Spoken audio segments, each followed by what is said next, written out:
Assalamualaikum warahmatullahi wabarakatuh. Selamat pagi semuanya. Apa kabar? Alhamdulillah kalau semuanya sehat walafiat ya. Semangat untuk belajar pada pagi hari ini?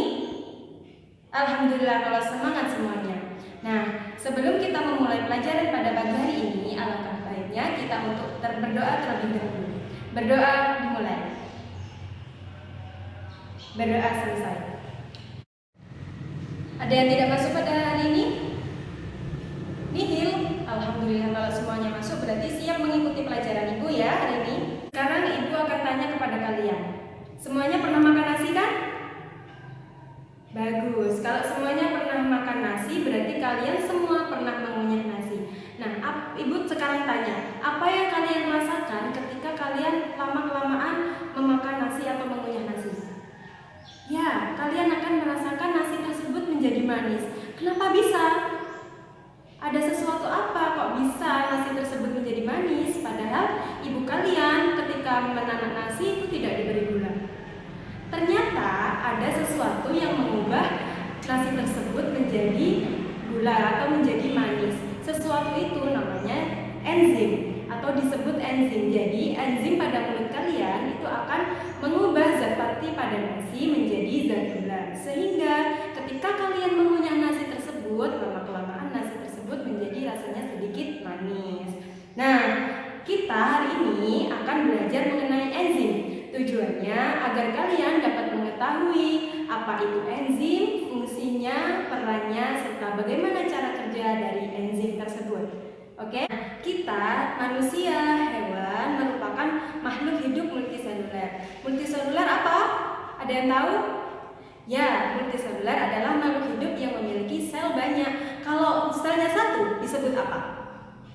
Ya benar, uniseluler. Jadi kita merupakan makhluk hidup multiseluler, di mana kita terdiri dari sel-sel yang begitu banyak.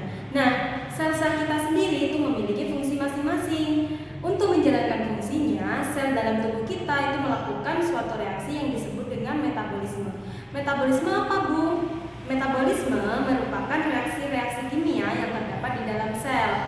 Nah, dan metabolisme yang terjadi di dalam sel tubuh kita itu memerlukan sesuatu yang dapat mempercepat laju reaksi supaya dapat memperoleh energi atau ATP dengan cepat. Nah, sesuatu itu apa? Sesuatu itu disebut dengan enzim.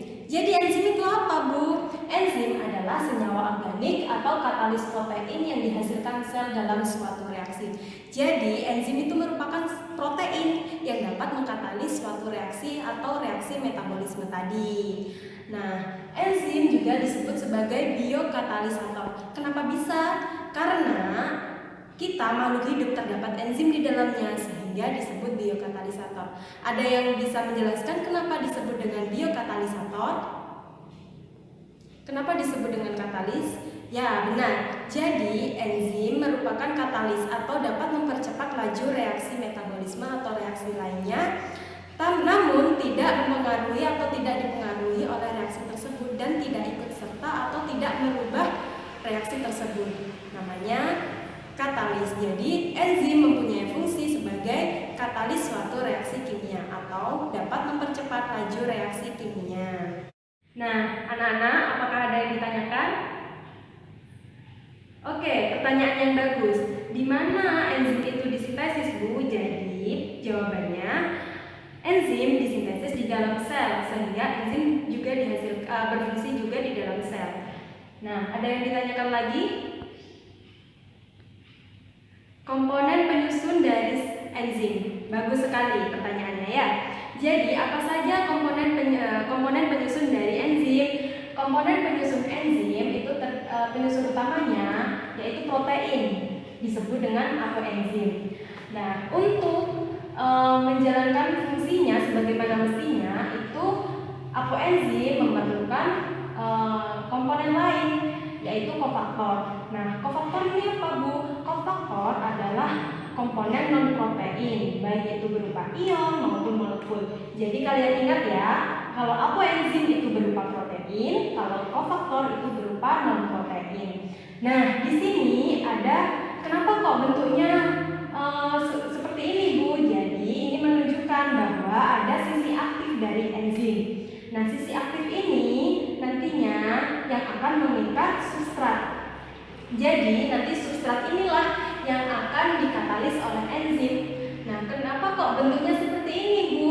Jadi setiap enzim itu memiliki sisi aktif yang bersifat khas, yaitu spesifik, sehingga tidak asal substrat dapat dikatalis oleh enzim. Hanya substrat yang komplementer yang dapat dikatalis oleh enzim tersebut. Seperti itu.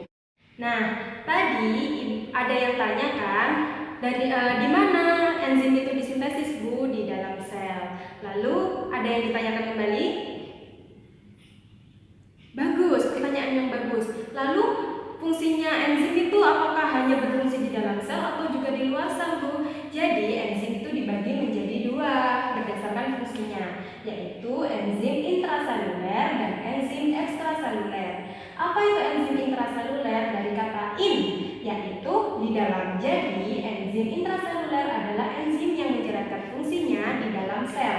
Contohnya yaitu enzim hidrogen peroksida pada sel hati. Jadi enzim hidrogen peroksida ini hanya menjalankan fungsinya di sel hati saja di dalam selnya. Lalu kalau tadi enzim intraseluler, sekarang enzim ekstraseluler. Namanya saja sudah X ya, maka menunjukkan di luar. Jadi enzim ini menjalankan fungsinya di luar sel. Contohnya apa, Bu? Ada yang mau mencontohkan? Ya, contohnya enzim-enzim pada sistem pencernaan. Contohnya enzim amilase, yaitu enzim yang mengubah amilum menjadi maltosa, dan enzim lainnya. Ada lagi? Tidak ada. Bagus. Semuanya antusias ya pada pagi hari ini.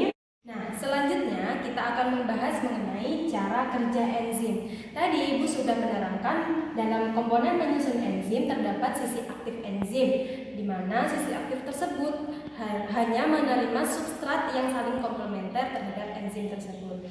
Nah, teori cara kerja dari enzim itu terdapat dua teori. Yang pertama yaitu teori gembok dan kunci.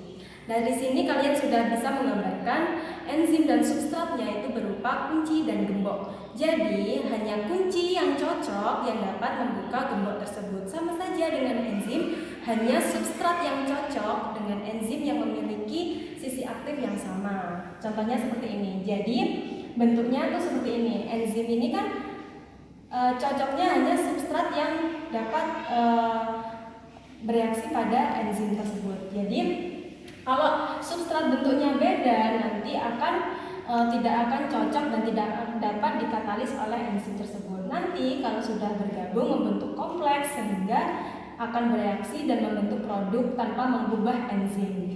Jadi seperti itu namanya teori gembok dan kunci. Jadi tidak sembarang substrat dapat dikatalis oleh enzim.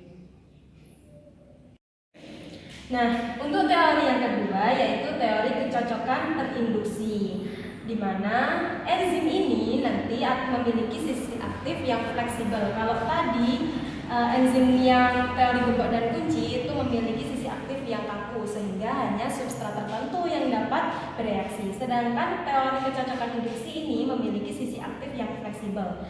Nanti terdapat substrat yang akan bereaksi sehingga bentuk dari sisi aktif enzim ini akan termodifikasi dan melingkupi substrat yang akan bereaksi. Nah, substrat yang nanti akan masuk dapat bereaksi membentuk kompleks. Nah, kalau sudah selesai reaksinya, nanti akan melepaskan diri dan enzim nanti ini akan membentuk kembali menjadi bentuk yang semula, yaitu bentuk bebas dan tidak aktif.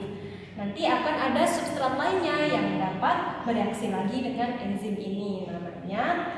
Namanya teori ini disebut teori kecocokan induksi. Jadi ini sangat fleksibel, sedangkan yang teori gembok dan kunci tadi bersifat kaku. Jadi hanya substrat tertentu yang dapat bereaksi dengan sisi aktif pada enzim. Sedangkan ini semua substrat dapat dilingkupi atau bereaksi dengan enzim ini karena enzim ini bersifat fleksibel seperti itu.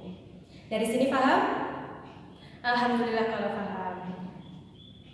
Nah, sampai sini paham? Ada yang ditanyakan? Kalau tidak ada, maka ibu yang akan tanya. Jadi ibu akan tanya, siapa yang akan menjawab akan mendapatkan poin dari ibu ya. Nah, ibu akan tanya, apa apa perbedaan dari apoenzim dan kofaktor? Siapa yang bisa menjawab? Ya, silakan. Benar sekali. Jadi, perbedaan dari apoenzim dan kofaktor adalah kalau apoenzim merupakan protein, kalau kofaktor merupakan non-protein. Nah, jangan sedih, Ibu akan tanya lagi. Jadi,